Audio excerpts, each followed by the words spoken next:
एक महंगी लगी उन पर कुर्बान कभी पड़ जाए दे देना, मगर अपने ईमान का सौदा कभी न करना। घर टूट जाएगा दोबारा बना लोगे, गाड़ी टूट जाएगी दोबारा खरीद लोगे, मोबाइल गुम हो जाएगा दोबारा खरीद लोगे, मगर ईमान हाथ से जाये हो गया तो फिर जिंदगी का कोई मतलब नहीं है। इसलिए लोगों अपने बच्चों को ये नसीहत किया करो कि बेटे जिंदगी की आखिरी सांस तक ईमान पर मजबूती से कायम रहना, अपने इस्लाम पर कायम रहना। अल्लाह तुम्हारी जान माल की हिफाजत करे, मेरी भी जानो माल की हिफाजत करे, मगर कोई गारंटी नहीं कि कब किसके साथ क्या हो जाए। अल्लाह ना करे कि ऐसे हालात आपके सामने पेश आ जाए तो खुदा का वास्ता दे करके कहता हूँ मुसलमानों गौर से सुनो, खुदा का वास्ता दे करके कहता हूँ कि जिंदगी की आखिरी सांस तक अपने ईमान पर कायम रहना और ला इलाहा इल्लल्लाह बोलते रहना, क्योंकि अगर मौत का वक्त नहीं आया है तो कोई मार नहीं सकता और मौत का वक्त आ गया तो कोई बचा नहीं सकता। मगर जिंदगी की आखिरी सांस तक अपनी जबान को कुफ्र की गिलासत से पाक रखना और आखिरी सांस तक ला इलाहा इल्लल्लाह बोलते रहना, क्योंकि इसी हालत में अगर मर भी जाओगे तो शहीद कहलाओगे और बच जाओगे तो गाजी कहलाओगे।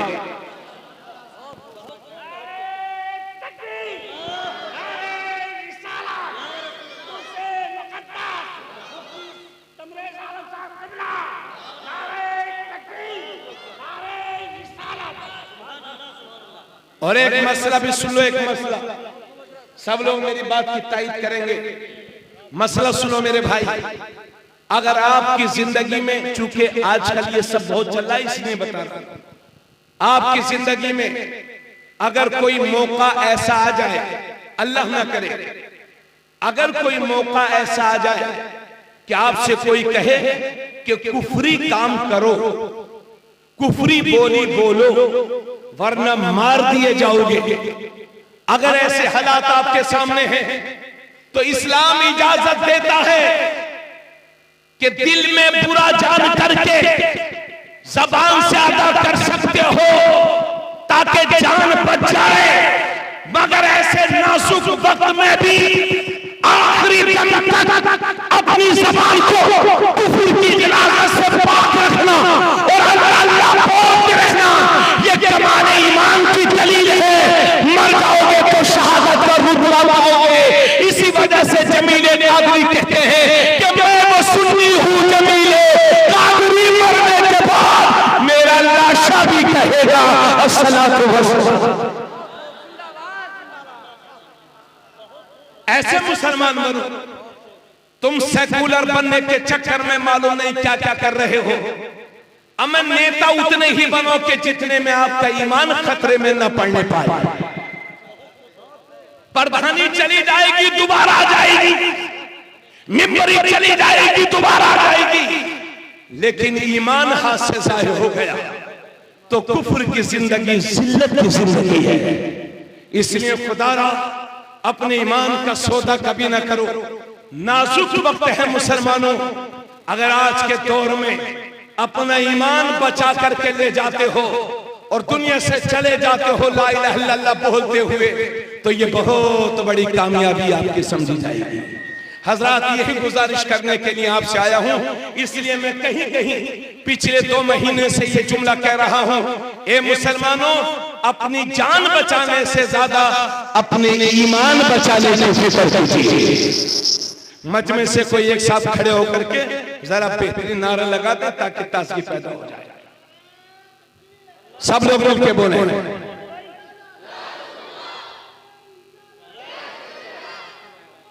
जो थोड़ा सा ईमान पुख्तगी की।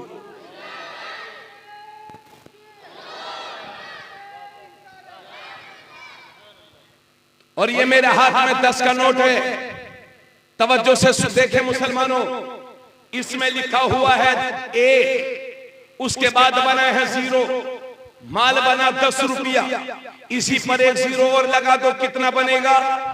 100 रुपया। थोड़ा बोलते रहिएगा ताकि मुझे भी पता चलता रहे कि लखीमपुर वालों का हिसाब अच्छा है। इसी पर एक जीरो और लगा दो माल बनेगा 1000, उसी पर एक जीरो और लगा दो माल बनेगा 1,10,000, उसी पर एक जीरो और लगा दो माल बनेगा 1,00,000। अब एक काम करिए, इस एक को हटा दीजिए, अब बताइए कितना बचा? 0 0 0 0 0। मौलाना महरुद्दीन साहब तवज्जो, 0 0 0।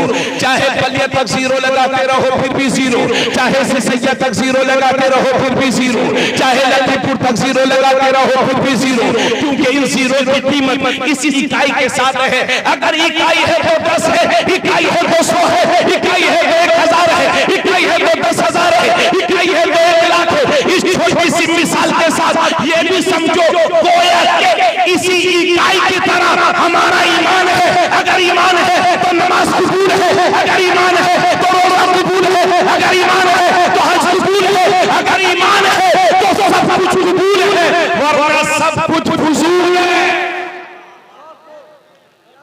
इसलिए कुफ्र और शिर्क से भी बचो और वहाबियत से भी बचो, बदअकीदगी से भी बचो।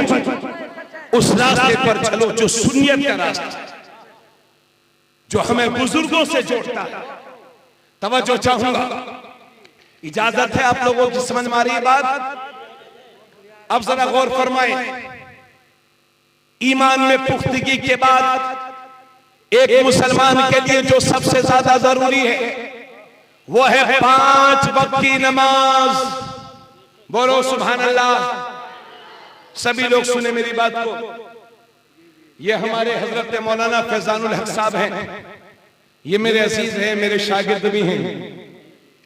अगर ये मुझसे कान में कहें कि हजरत इस बात को बोल दीजिए, मैं इनकी बात ना मानूं, तो फिर दोबारा कहेंगे हजरत ये बोल दीजिए, फिर भी मैं ना मानूं, तो ये तीसरी बार कहेंगे हजरत मैं ये कह रहा था कि ये भी बोल दीजिए, फिर भी मैं ना मानूं, तो बोलो ये नाराज होंगे कि नहीं? भले से मेरे शागिर्द हैं, लेकिन इन्हें लगेगा कि हजरत ने मेरी बेइज्जती कर दी, मेरी बात पर अमल नहीं किया। अगर ये एक बार कहें और मैं ना मानूं तो ये नाराज हो जाए, तो सोचो तो सही, मेरा रब मुख्तलिफ शेखों के साथ कुरान में 700 बार नमाज का जिक्र फरमा रहा है, फिर भी हम नमाज नहीं पढ़ेंगे, तो बोलो रब की रहमत उठेगी क्यों नहीं? रब नाराज होगा कि नहीं? आज हमारी जिल्लत और रुसवाई का वाहिद वजह यह है कि हमने अल्लाह के हुजूर सजदे करना छोड़ दिया है, हमने नमाजों का एहतमाम करना छोड़ दिया है, हमने मसाजिद को सजाना छोड़ दिया है। इधर नारे तकबीर, नारे रिसालत, शायरे मुल्के हिंदुस्तान, शायर इस्लाम अलहाज उस्मान हारूनी साहब क़िबला। अब मेरी बात को सुनिए, तो हमारा रब हमसे नाराज है। मुख्तलिफ शेखों के साथ कुरान में 700 बार रब ने नमाज का जिक्र फरमाया है, फिर भी हम नमाज नहीं पढ़ेंगे, तो बोलो रब की रहमत उठेगी कि नहीं? इधर देखिए सब लोग, अब मेरे नबी की तालीम सुने। अरे हजरत लोग थोड़ा सा खामोशी से इख्तियार फरमाएं। तवज्जो चाहूंगा। अल्लाह के नबी ने फरमाया, ए लोगों, जब तुम्हारे बच्चे 7 बरस के हो जाएं तो उन्हें नमाज का हुक्म करो, और जब तुम्हारे बच्चे 10 साल के हो जाएं तो उन्हें मार मार करके नमाज पढ़ाओ। जब तुम्हारे बच्चे 7 बरस के हो जाएं तो उन्हें नमाज का हुक्म करो, और जब तुम्हारे बच्चे 10 साल के हो जाएं तो उन्हें मार मार करके नमाज पढ़ाओ। मगर ये हमारा भाई मार मार के क्या नमाज पढ़ाएगा? ये तो खुद ही जुम्मे वाला है, ये खुद ही जुम्मे वाला है। अरे हजरत महीने में 1-2 जुम्मा छोड़ते हैं, हमसे सुनिए।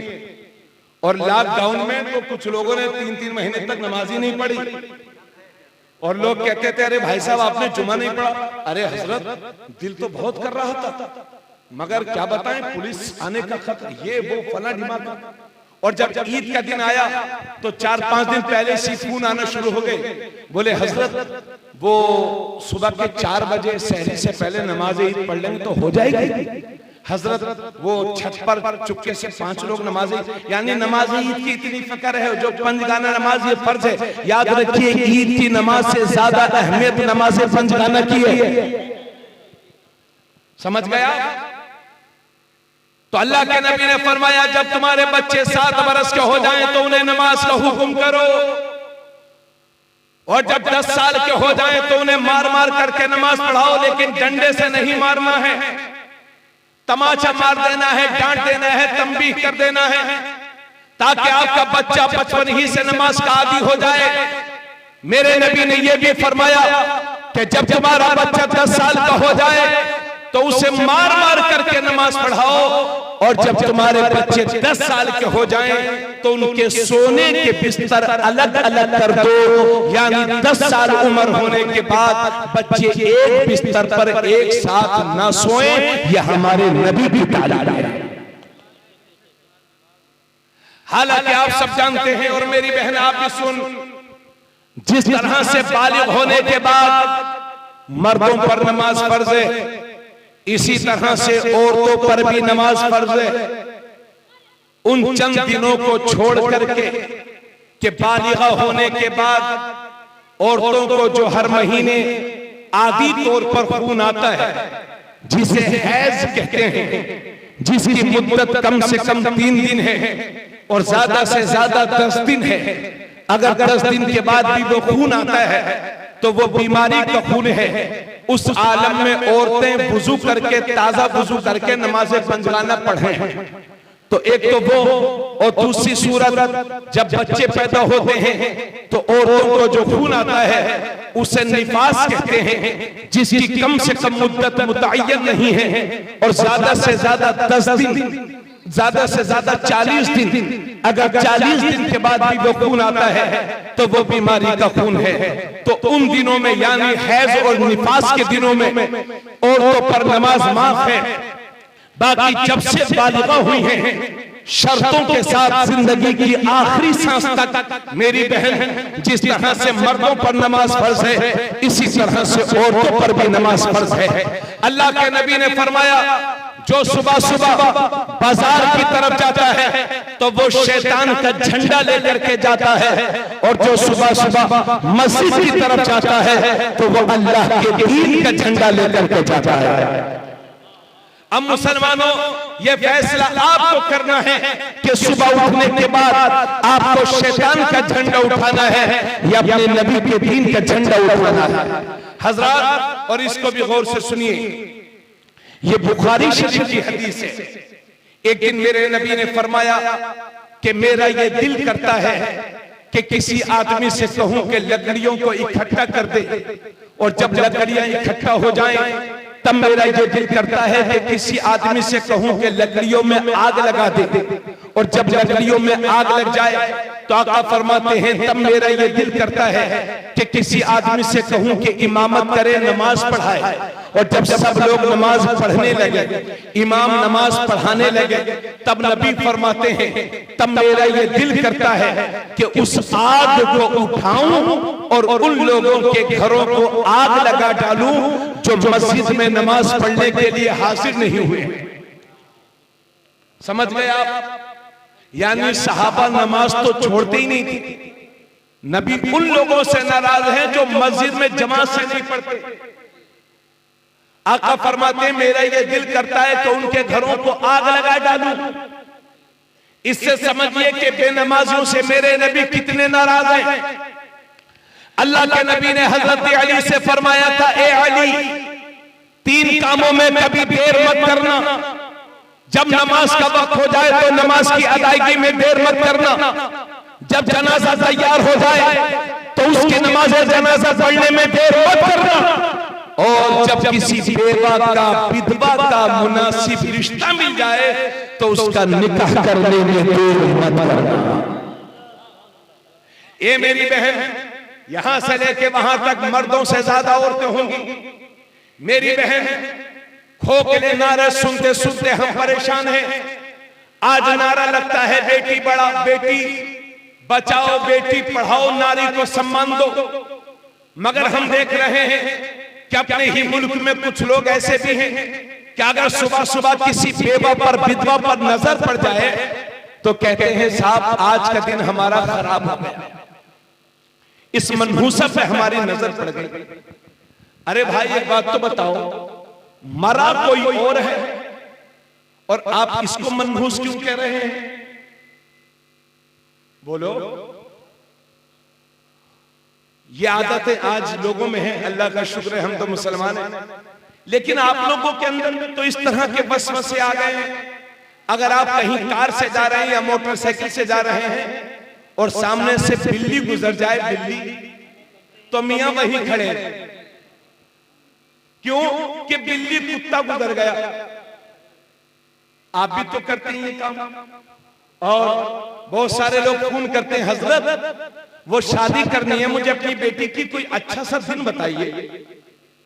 तो मैंने कहा भाई हर दिन अच्छा है। अरे नहीं हजरत, जरा जंतरी में देख लीजिए अच्छा सा दिन हो। अब मैं सारे दिन अल्लाह के बनाए हुए हूं। मैं तो कभी कभी कहा करता हूं, मुसलमान जिस पैसे से तू शादी करेगा अगर वो पैसा हलाल का है तो तेरा हर दिन अच्छा है, और अगर वो पैसा हराम का है तो हर दिन तेरा खराब है। तो ये आदत है हमें भी तो आ गई है। बिल्ली गुजर गई तो मियां वहीं खड़े।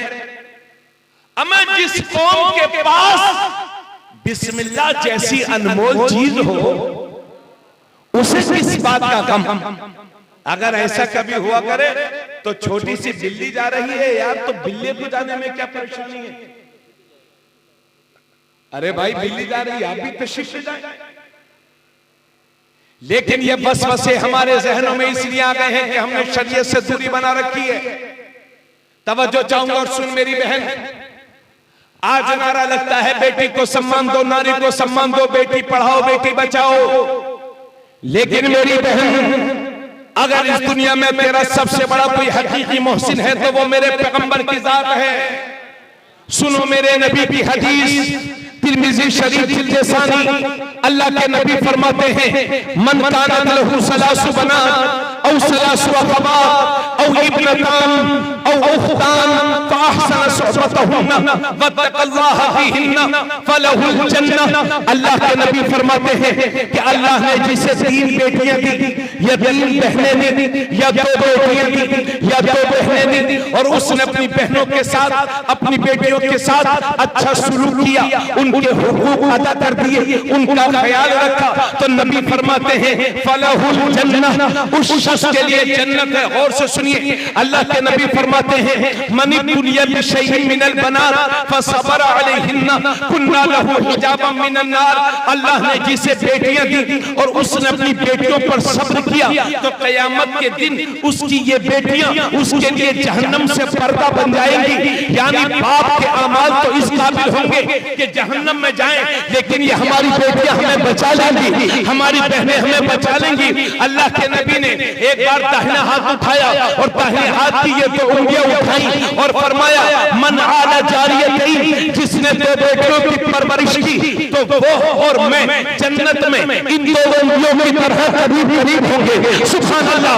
अल्लाह के नबी फरमाते हैं जब भी कोई चीज खाने पीने की लाया करो तो पहले अपने बेटों को न दिया करो, अपनी बेटियों को दिया करो। खुद मेरे नबी जब कभी तशरीफ फरमा होते और इतने में हजरत फातिमा आ जाती तो मेरे नबी अपनी गद्दी से उठ करके खड़े हो जाते थे और अपनी बेटी सैयदा फातिमा ज़हरा का इस्तेमाल किया करते थे।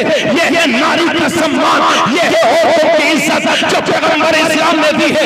अभी 8 महीने पहले, 8-9 महीने पहले मैंने एक अखबार में पढ़ा था कि भारत का सुप्रीम कोर्ट ये कहता है कि जिस तरह से बाप की जायदाद में उसके बेटों का हक है, इसी तरह से उसकी बेटियों का हक है। लेकिन मुसलमान कुर्बान हो जाए अपने नबी पर कि भारत का सुप्रीम कोर्ट जो बात आज कह रहा है वही बात 1400 साल पहले मदीने के दारुल हुकूमत से तुम्हारे नबी दुनिया को बता रहे हैं और फरमा रहे हैं कि बाप की जायदाद में जिस तरह से उसके बेटों का हक है, इसी तरह से उसकी बेटियों का भी हक है।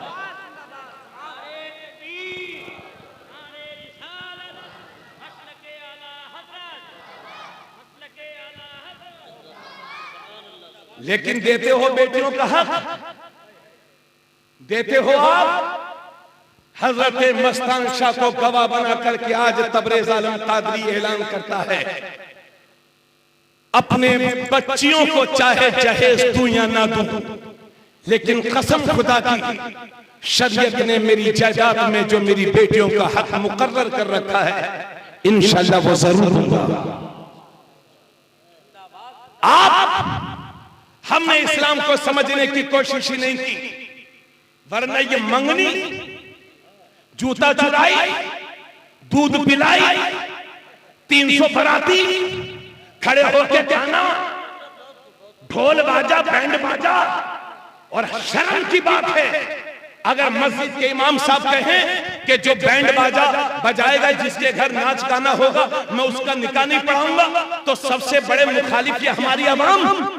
मैं देखूंगा मौलवी, ये 5000 मौलवी हमें समझाएगा। ऐसे मौलवी तो मेरी जेब में रहते। अरे बिगड़े हुए शेख, कान खोल के सुन ले, तेरी पिछली 7 नस्लें मिलकर के भी और अगली 7 नस्लें मिलकर के भी 10-5 कुर्ते पजामे तो खरीद सकते हैं, मगर एक आलिम रब्बानी की ज़बान नहीं खरीद सकते। अरे जोर से बोलो सुभान अल्लाह।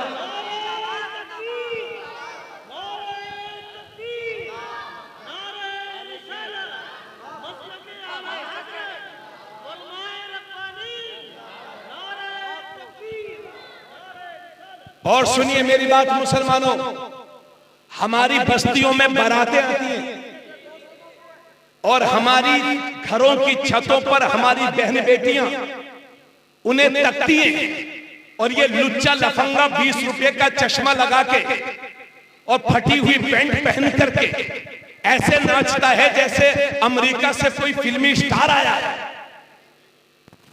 हाँ, अरे बुरा जाना, बोलो क्या अच्छा लगता है आपको? एक बार मेरे गांव में इस तरह के हालात थे हजरत, और मैंने जब मंजर देखा, अल्लाह की कसम कहता हूं मुझे रोना आ गया। मैं सोचने लगा किस काम के आलिम हैं हम कि अपनी कौम को बेदार नहीं कर सकते। सिर्फ मौलवियों की जिम्मेदारी नहीं है, कौम की अच्छे रास्ते पर चलाना आपकी भी जिम्मेदारी है। पकड़े जाओगे खुदा के यहां अगर हमने अपने गलत कामों पर कंट्रोल नहीं किया तो। मेरी बात आपको समझ में आ रही है? बोलो भाई, अगर इमाम साहब कोशिश करते हैं तो कमेटी वाले इमाम साहब का ही बोरिया बिस्तर बनवा देते हैं। हाँ, इमाम को बदलो, जो हमारे बाप दादा से चला आ रहा था वही करेंगे। अगर यही हालात रहे और उलमा की इसी तरह से तौहीन करते रहे तो फिर और ज्यादा सजा भुगतने के लिए तैयार रहो।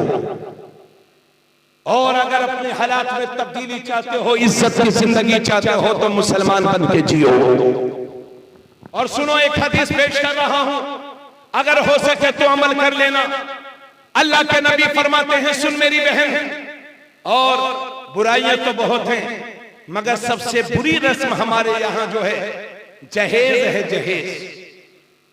हाँ, 200 रुपए रोज कमाता, 200 रुपए, और जहेज में चाहिए बुलेट, 1 लाख की मोटरसाइकिल, और शादी के 8 दिन बाद वो बिक जाएगी, क्योंकि तेल डालने के लिए मिस्टर जी पे पैसे ही नहीं है। सारा जहेज तय। इधर सुनिए, बुरा मत जानिएगा। और एक दिन पहले फोन करके कहते हैं कि भाई जहेज भले से कम देना, मगर बारातियों की इज्जत का ख्याल रखना। बारातियों की इज्जत का बहुत ख्याल, बेइज्जती न होने पाए हमारी। तो क्या मुसलमानों, तुम्हारी सारी इज्जतें बारात में रह गई हैं क्या? ज्यादा खाने को मिल जाए तो इज्जत, तो कम खाने को मिले तो बेइज्जती हो गई आपकी। चुप रहो, इन्हीं फजूल खर्चियों की वजह से आज जिसकी 3 बेटियां जवान है मियां, रातों में उसे नींद नहीं आ रही है। और हमारी फजूल खर्चियों की वजह से हमारी बेटियों की उम्र बढ़ती जा रही है। पता ये चला कि अच्छी खासी मोमिन के घर में पैदा होने वाली बच्ची गैर मुस्लिम के साथ भाग करके चली गई। अगर कौम की एक बेटी गई है तो ये मत समझना कि उसकी गई है। अगर कौम की एक बेटी गई है तो पूरी कौम मुस्लिम की इज्जत का जनाजा निकला है। अरे भाई, मेरी बात समझ में आ रही है आप लोगों को? थोड़ा सा बोलते रहिए। तो और हमारे बराती लोग, खुदा का वास्ता देकर के कहता हूं कि बारातों में जाना कम कर दो। 50 आदमी, 20 आदमी, 10 आदमी, बास फैमिली छोटी होती है, बास बड़ी होती है, कम से कम लोग जाइए। और कोई आदमी नहीं चाहता कि मेरे घर पर आया हुआ मेहमान खुश होकर के न जाए, अपनी हैसियत से बढ़कर के खिलाता पिलाता है। मगर ये जाएंगे मिस्टर जी और मियां 20 रुपए की पानी की बोतल, थोड़े से हाथ धुलेंगे, थोड़ा सा पिएंगे, थोड़ा सा फेंकेंगे। यानी इतने बड़े नवाब के लखनऊ के नवाब भी अपनी कब्रों से देख लें तो शर्मिंदा हो जाएं कि अच्छा हुआ हम पहले ही मर गए, वरना हमसे बड़े नवाब तो 21वीं सदी के लोग थे। हाँ, और चिकन फ्राई पेट भर के खाने के बाद कहते हैं अम्मा मियां नमक कम था। और अगर खाना थोड़ा सा ठंडा हो गया तो कहते हैं कि रात में ही पका के रख दिया था क्या। यह हालात है हमारे। अल्लाह फरमाता है वलिल्लाहिल इज्जतु वली रसूलिही वलिल मोमिनीन।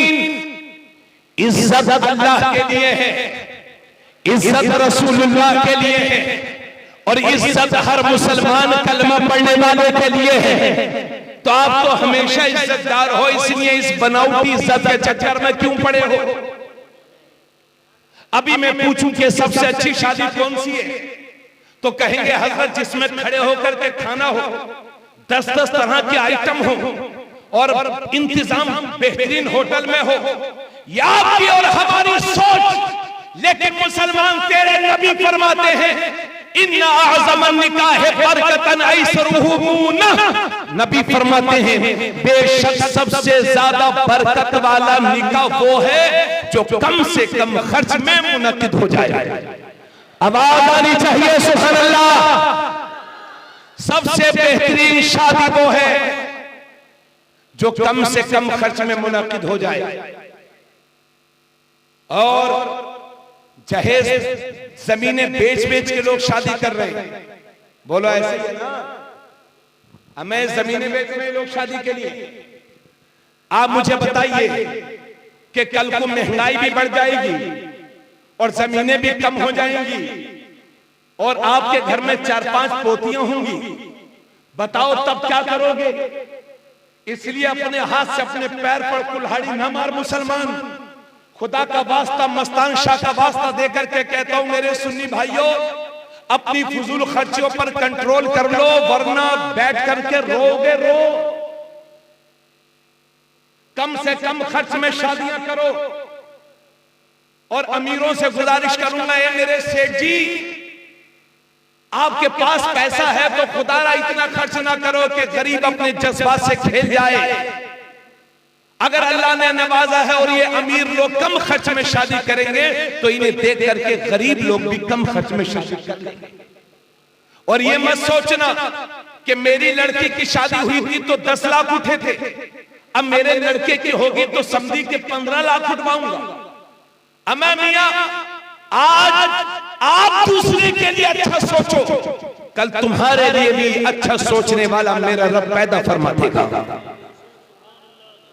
हमारे उस्मान हारूनी साहब आए हुए हैं, उनसे माजरत चाहूंगा कि आपको भी वक्त दिया जाए। आप ही का वक्त है, लेकिन मेरी कोशिश है कि कौम में कुछ सुधार आ जाए। और सुनिए एक बात, तिरमिज़ी शरीफ की हदीस सुनो। अल्लाह के नबी फरमाते आलिनु हाज़न निकाह वजअलूहु फिल मसाजिद। नबी फरमाते हैं निकाह को ऐलान करके करो और निकाह को मस्जिदों में मुनक़िद किया करो। बोल दो सुभान अल्लाह। मस्जिदों को, निकाह को कहां करो? अरे बोलो भाई, मस्जिदों में निकाह करो। मगर हाय रे, शरीयत से दूरी का नतीजा, अगर आज किसी का निकाह मस्जिद में होता है तो आपस में चर्चा होती है कि बहुत गरीब लड़का था क्या। और ये भी मसला सुन लो, अगर निकाह को यहां कराएगा यहां हो जाएगा, लखीमपुर के होटल में कराएगा वहां हो जाएगा, शराइत पा लिए जाए छप्पर के नीचे कराएगा वहां हो जाएगा। लेकिन सुन्नत रसूल ये है, तुम्हारे नबी की रूह पुकार पुकार करके कह रही है निकाह को मस्जिदों में मुनक्किद किया करो, क्योंकि जब निकाह मस्जिद में होगा तो उसके 3 फायदे होंगे। सबसे बड़ा फायदा ये होगा कि अक्सर लोगों का निकाह जिंदगी में एक बार होता है, बार बार नहीं। तो हुजूर फरमाते हैं इस निकाह को मस्जिदों में करो, क्योंकि जब तुम्हारा निकाह मस्जिद में होगा तो तुम्हारे निकाह में कोई नापाक शामिल नहीं होगा, सिर्फ पाक लोग शामिल होंगे। बोलो सुभान अल्लाह। और निकाह के बाद जो हजारों रुपयों के पटाखे फूटे जाते हैं वो नहीं फूटेंगे। और तीसरी बात, निकाह के बाद जब काज़ी इस्लामिया निकाह पढ़ाने वाला दुआ करता है मस्जिद में, तो हदीस में लिखा है मुसलमानों की दुआओं के साथ साथ अल्लाह के फरिश्ते भी आमीन कहा करते हैं। इसलिए आज फिर हजरत मस्तान शाह को गवाह बना करके तबरेज़ आलम कादरी ऐलान करता है कि इंशाअल्लाह जहां तक मेरे खानदान में मेरी चलेगी, अपनी बच्चियों के निकाह इंशाअल्लाह मस्जिदों में कराऊंगा। बोलो सुभान अल्लाह। नौजवानों को मैं दावत दूंगा निकाह को मस्जिदों में मुनक्किद कराओ, तुम्हारे घरों की फिजूल खर्चियां खत्म हो जाएगी, बरकतें मिलेंगी। ये मेरे नबी की सुन्नत है। और सुन मेरी बहन, जब निकाह आसान होगा तो हमारे पास, देखिए आज मुसलमानों को सबसे ज्यादा जरूरत इस बात की है कि अपने बच्चों को पढ़ाई लिखाएं, मगर सबसे ज्यादा चिंता हमें किस बात की रहती है कि 3 बच्चे हैं 5 बच्चे हैं तो इनकी शादी कैसे होगी, यही है ना। इसलिए अल्लाह का वास्ता देकर के कहता हूं मेरी कौम के नौजवानों, जिन हाथों को ससुराल के आगे फैलाते हो, काश रातों में उठ उठ करके उन्हीं हाथों को अपने रब के हुजूर फैला दो, तो मेरा रब इतना देगा कि तुम्हारी नस्लों से गरीबी खत्म हो जाएगी। जो अब कोई आदमी नहीं चाहता कि मेरी बेटी मेरे घर से जाए तो खाली हाथ भेजो। हर आदमी अपनी हैसियत से बढ़ करके अपनी बेटी को देता है, नवाजता है। समझ में आ गई बात। और सुन मेरी बहन, इतनी भारी तादाद में आई हो तो औरतों का भी हक बनता है कि नहीं? अरे देव सुनो भाई, आज हमारी शादियों में जहां बहुत सारी अच्छाइयां हैं और बुराइयां हैं, वहां एक बहुत बड़ी वजह बुराई और भी है। वो ये कि अगर पोते की शादी है या नवासे की शादी है तो मियां नानी हो गई है 60 साल की, दादी हो गई है 55 साल की। मगर वाह रे वाह, अगर पोते या नवासे की शादी हो गई है तो हाय नानी और दादी अम्मा तेरा मेकअप, पोता भी शर्मिंदा हो जाता है। आदि आदि आस्तीन के कपड़े पहन करके ये शादियों में शरीक होती है। सुन मेरी बहन, जो इस्लाम तुझे मस्जिद जाने की इजाजत नहीं देता, वो इस्लाम तुझे मजार जाने की इजाजत कैसे दे सकता है? और सिर्फ मजारों पर जाना ही नाजायज और हराम नहीं है, उस शादी में भी जाना नाजायज और हराम है कि जहां बेपर्दगी होती है। पिछले 2 साल से तवज्जो चाहूंगा, अपने मुल्क में मसला हिजाब का छिड़ा हुआ है, यानी मुसलमान औरतें सर पर जो कपड़ा रख लेती हैं उसे हिजाब कहा जाता है। कर्नाटक में स्कूलों पर बोर्ड लगा दिए गए कि हिजाब पहनने वाली लड़कियां हमारे यहां नहीं पढ़ सकती। नतीजा यह हुआ कि मसला हाई कोर्ट में पहुंचा और हाई कोर्ट से सुप्रीम कोर्ट में पहुंचा। और ये हमारी गोदी मीडिया ये पूरी दुनिया में चिल्ला चिल्ला के बता रही थी कि पर्दा मुसलमानों का आपसी कल्चर है, अल्लाह और उसके रसूल का हुक्म नहीं है। इस बहरी गूंगी मीडिया को बता दो कि लफ्ज़ हिजाब कुरान में एक बार नहीं बल्कि 7 बार आया है। कितनी बार? 7 बार आया है लफ्ज़ हिजाब। मगर हम क्या करें, हमारे ही लोग तो अपनी तौहीन कराते हैं। अगर किसी के जेब में 2 रुपये आ गए, अगर पठानपुरवा में 3-4 मंजिला मकान बन गया, या 1000 बीघा सैकड़ों बीघा की खेती आ गई, या कुछ पढ़ लिख गए, तो क्या कहते हैं मालूम है? क्या कहते हैं? कहते हैं अम्मा मियां दिल का पर्दा होता है, दिल का, आंखों का पर्दा थोड़ी होता है। हमारी बेटी तो दिल की बड़ी अच्छी है। अब मैं लोगों को इल्म नबी के इल्म गैब पर शक है और आप अपनी बेटी का दिल देख रहे हैं। आपको मालूम है आपकी बेटी का दिल कैसा है? कि हमारी बेटी तो दिल की बहुत अच्छी है।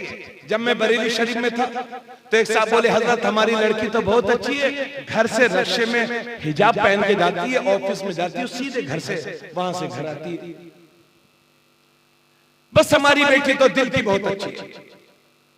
अम्मा मियां सुनो, पहले नजर भटकती है तो दिल में खटक पैदा होती है, और जब दिल में खटक पैदा होती है तो शहवत का गलबा होता है, और जब शहवत का गलबा होता है तो इरादे जन्म लेते हैं, और जब इरादे जन्म लेते हैं तो इंसान का ये कदम सीना की तरफ बढ़ता है। सीना से नस्ल खराब होती है, सीना से खानदान खराब होते हैं, सीना से मुआशरा बिगड़ता है। इसलिए मेरी बहन, दिल का पर्दा बाद में है, आंखों का पर्दा पहले है। सीना की पहली सीढ़ी है बदनजरी, क्योंकि जब नजर भटकती है तब दिल भटकता है, और जब दिल भटकता है तो ये बुरे काम होते हैं। इसलिए मेरी बहन, दिल का भी पर्दा होता है। और ए मेरे मुसलमान भाइयों, कि आपकी बीवी का दिल मेरी बीवी का दिल, आपकी बेटियों के दिल मेरी बेटी के दिल, आपकी माँ का दिल मेरी माँ का दिल, क्या नबी की बीवियों से भी ज्यादा पाक और साफ हो सकता है? आओ सुनो नबी की हदीस, तिरमिज़ी शरीफ है। अल्लाह के नबी के सहाबी हैं हजरत अब्दुल्लाह इब्ने मक्तूम। एक दिन मेरे नबी तशरीफ फरमा है और साथ में नबी की दो बीवियां हैं, एक का नाम है हजरत उम्मे सलमा और दूसरी का नाम है हजरत मैमूना। दोनों मेरे नबी की खिदमत में हाजिर है। इतने में सामने से एक सहाबी चले आ रहे हैं, उनका नाम है अब्दुल्लाह इब्ने मक्तूम, जिनकी ज़ाहिरी बसारत जा चुकी थी, जो नाबीना थे, जो देख नहीं पाते थे। जब अल्लाह के नबी ने देखा कि अब्दुल्लाह इब्ने मक्तूम आ रहे हैं तो अपनी दोनों बीवियों से फरमाया, पर्दे में हो जाओ, हिजाब कर लो, आर कर लो, पर्दे में हो जाओ। अब्दुल्लाह इब्ने मक्तूम आ रहे हैं तो हजरत उम्मे सलमा से रहा ना गया, अर्ज करती है, या रसूल अल्लाह, ये अब्दुल्लाह इब्ने मक्तूम ही तो है, ये जो नाबीना है, ये हमें देख थोड़ी रहे हैं। तो अल्लाह फरमाते हैं, उम्मे सलमा, अगर ये तुम्हें नहीं देख रहे तो तुम तो इनको देख रही हो। अरे जब मेरा नबी अपनी बीवियों को एक नाबीना से पर्दा करने का हुक्म दे रहा है, तो क्या 1400 साल के बाद की बहन बेटियां आंखों वालों से पर्दा नहीं करेंगी? देहातों में हजरत ये होता है, देहातों में कहा गए भाई मोहन साहब बैठे, देहातों में यह होता है कि अगर किसी आदमी को किसी के घर जाने की जरूरत है तो डायरेक्ट मियां उसके घर में घुस जाते हैं कि कहां गए भाई प्रधान जी, कहां गए ठेकेदार जी, कहां गए हाजी जी और नमाजी जी। मियां सीधे घर में चले जा रहे हैं। इस्लाम इसकी इजाजत नहीं देता। इस्लामी तरीका यह है कि अगर किसी के घर जाना हो, तवज्जो जो बस आखिरी बात, अगर किसी के घर जाना हो तो पहले दरवाजे पर दस्तक दीजिए और बावाज़े बुलंद सलाम कीजिए, फिर सामने से हट जाइए ताकि कोई औरत दरवाजा खोले तो डायरेक्ट उसकी नजर आप पर न पड़े। घर में अंदर से जाने की इजाजत मिले, औरतें पर्दा कर लें तो जा सकते हैं, वरना जायज नहीं है। नबी फरमाते हैं, बेहतरीन मेहमान वो है जो दूसरों के घर जा करके अपनी नजरों को कंट्रोल में रखे। इसलिए लोगों, दोस्ती यारी घर के दरवाजे के बाहर रखा करो। कितने घर बर्बाद हो गए दूसरों के बैठने की वजह से। इसलिए अपने घरों में पर्दे का एहतमाम कर। और सुन मेरी बहन, आखिरी बात अर्ज कर रहा हूं, परेशान ना हो। सुन मेरी बहन, आज हमारी बेसब्री का आलम यह है कि हमारी माँ बहनें कभी मार्केट में टहल रही हैं, कभी 10 मुहर्रम को मेलों में शरीक हो रही हैं, कभी कव्वाली में शरीक हो रही हैं, कभी इधर उधर जा रही हैं। सुन मेरी बहन, और आलम यह है हमारी माँ बहनों की बेपर्दगी का, अगर किसी का इंतकाल हो जाए, किसी का इंतकाल हो जाए